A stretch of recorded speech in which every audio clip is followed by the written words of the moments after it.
Fala pessoal, tudo tranquilo? Legal, que bom. No vídeo anterior, falamos dessa opção aqui, Browser de Objetos. Estão lembrados? Foi uma opção bem detalhada, tentei explicar o máximo possível desta opção aqui. Agora daremos continuidade e vamos falar da opção Comandos SQL. Vou clicar aqui. Comandos SQL, eu tenho a opção de interação direta através de escrita de scripts ao banco de dados. Aqui eu posso fazer qualquer script. Eu posso, por exemplo, selecionar a data atual, escrevo e clico aqui em executar. Ele já me trouxe a data atual. Eu posso, além de fazer selects, qualquer outro tipo de comando que o meu usuário tenha acesso. Se eu quiser fazer criação de tabelas, ele vai deixar. Não é esse comando aqui, tá? Eu posso criar procedures por aqui, eu posso criar packages, posso fazer qualquer tipo de comando do que qualquer outro sistema gerenciador de banco de dados consegue fazer. Só que aqui é tudo digitado, né? Você vai ter que saber os comandos. Mas ele tem alguns recursos até que úteis.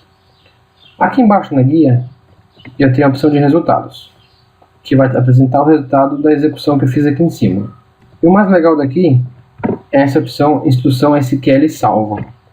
Então, se você de repente tiver um script grande, onde você queira salvar para toda hora que não ter que digitar essa informação, eu posso digitar no meu script aqui e vou clicar em salvar. Deixa eu ver, vou voltar aqui ao comando. From dual. Executei o resultado. Eu quero salvar esse comando. Vou clicar em salvar. Como que ele vai se chamar? Vai se chamar sysdate.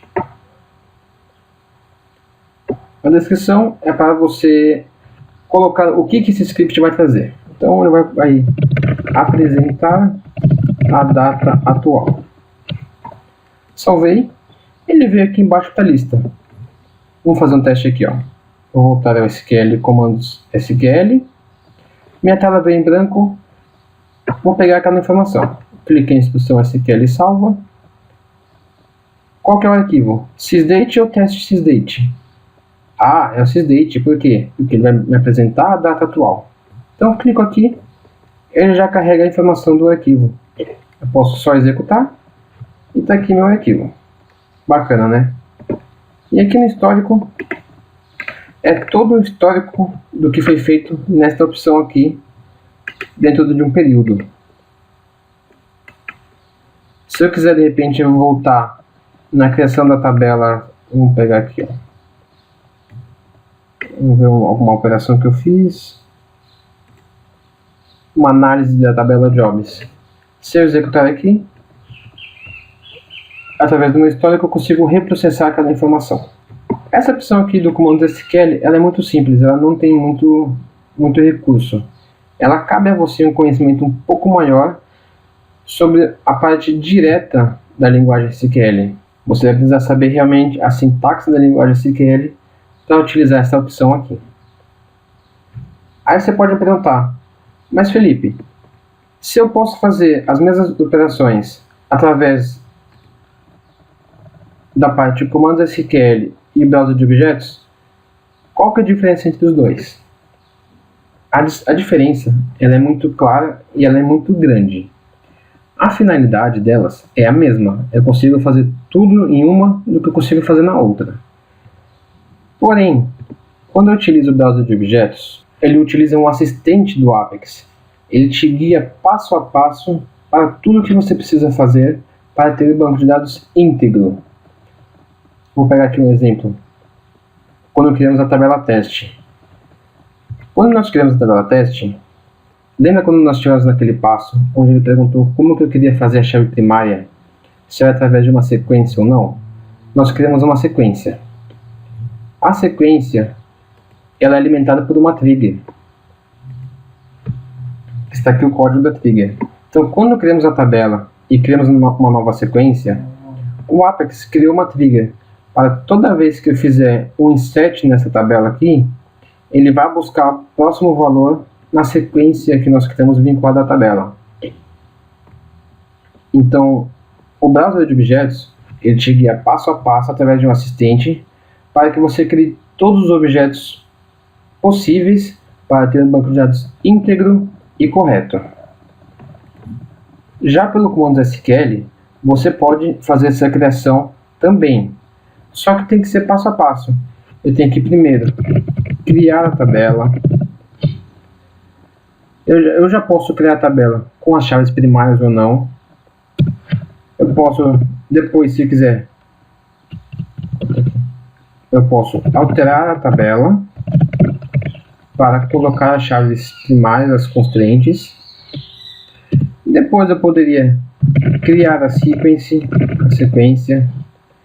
Depois eu teria que criar a trigger. Eu teria que fazer todo esse passo a passo para ter o banco de dados íntegro, o banco de dados correto. Se você não tiver um conhecimento legal da linguagem SQL, não souber como criar essas opções, o que são essas opções, recomendo que você faça a criação da sua estrutura do banco de dados todo pelo browser de objetos. Ele vai te guiar e não vai ter erro nenhum. Vou voltar aqui na opção Scripts SQL. Esta é uma opção apenas de auxílio ao seu desenvolvimento. O que é essa opção? Eu permito armazenar no nosso banco de dados arquivos de criações, arquivos úteis para utilizar durante o meu desenvolvimento. Aqui agora não tem nenhum arquivo. Se eu quiser criar um, eu vou criar aqui, por exemplo, um arquivo chamado tabela test2. E aqui eu coloco o meu script do SQL. Create table test2. Então aqui eu vou colocar o nome desse script, que vai ser dados tabela jobs. Eu vou colocar aqui que ele vai selecionar todos os dados da tabela jobs. Lembrando que você pode colocar qualquer tipo de script do Oracle nessa informação aqui, tá bom? Estou dando só esse exemplo aqui por fins didáticos. Escrevi meu script. Eu posso salvar esse script, aplicar alterações, e ele já está salvando aqui. Ok, então ele já salvou aquele meu registro. Ou então, eu posso clicar em executar. O executar vai abrir para uma outra janela se eu quero executar agora ou se eu quero executar em segundo plano. A diferença é que se eu executar agora, eu já vou para a tela de resultados. Aqui está a execução dele. Clicando na lupa, ele vai me apresentar o resultado. Ele vai dizer que eu executei. Teve um retorno de 19 linhas, no caso, porque eu fiz um select na tabela. E aqui é só um resumo. Eu executei uma instrução, ou seja, foi apenas um select. E ele foi bem sucedido. Não apresentou erro algum. Se eu quiser, por exemplo, vou executar de novo, executar em segundo plano, ele volta a fazer, ele é muito parecido, ele volta a fazer o que você estava fazendo e também executa o registro. Legal? Mas também, ele não deixa só eu criar um script pronto. Eu posso fazer um upload de um arquivo que está salvo no meu computador para o ambiente do Apex. Eu vou clicar aqui em fazer upload e vou escolher na minha máquina aonde que está o arquivo que eu quero fazer o carregamento. Eu já tenho um aqui prontinho. Script create table. Mando abrir. Faço upload. Ele vem para cá, como se fosse o anterior. Eu posso editar ele, como eu posso fazer a execução direta por aqui. Ele está executando. Volto naquela janela, eu vou executar agora.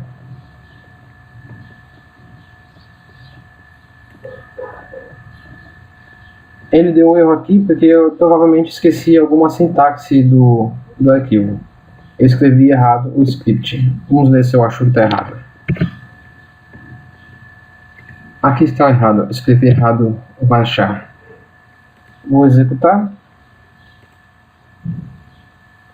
Olha só aqui o resultado. Tabela criada. Então ele criou a minha tabela baseada no arquivo que eu carreguei anteriormente. Legal essa opção, né?